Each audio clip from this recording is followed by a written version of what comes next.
Orlando, quando ha saputo della fuga di Angelica, invece di correre dietro all'impazzata come tutti gli altri, si è messo a ragionare. Dunque, il campione della principessa è stato fatto fuori. Vabbè, Angelica è fuggita verso dove? Semplice. Angelica sta ritornando a casa nel Catai. Orlando parte in direzione del Tanai e poi avanti 200 giorni a cavallo verso Oriente.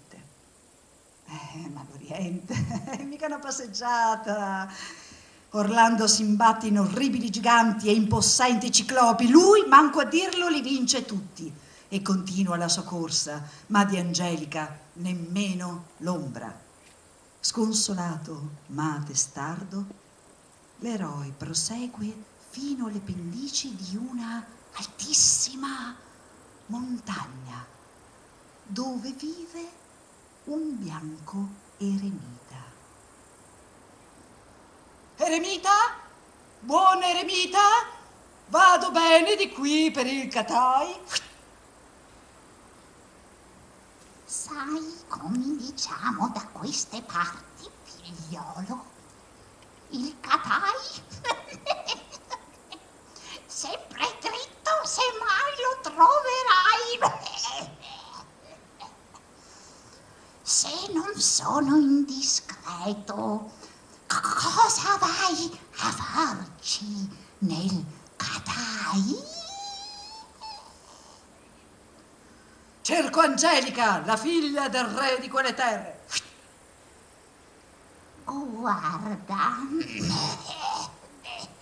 l'unica che può dirti dove si trova questa Angelica è la Sfinge, un mostro che conosce il passato, prevede il futuro e sa tutto del presente.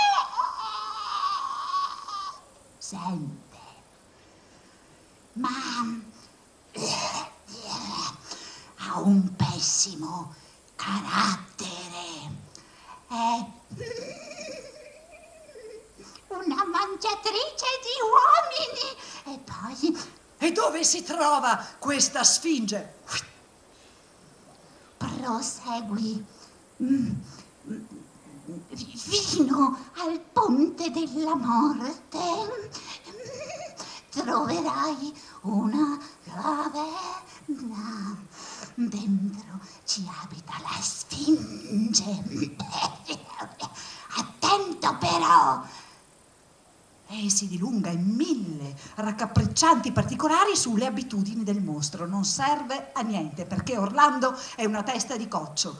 In un battibaleno Orlando è al ponte della morte, trova la spelonca e con tutto il fiato che ha in corpo chiama Sfinge! Signora Sfinge! Eccola, la Sfinge. Aveva crin d'oro e la faccia ridente come donzella. Ma in bocca avea di lupo ogni suo dente, le braccia d'orso e branche di grifone, e busto e corpo e coda di serpente, l'ale dipinte avea come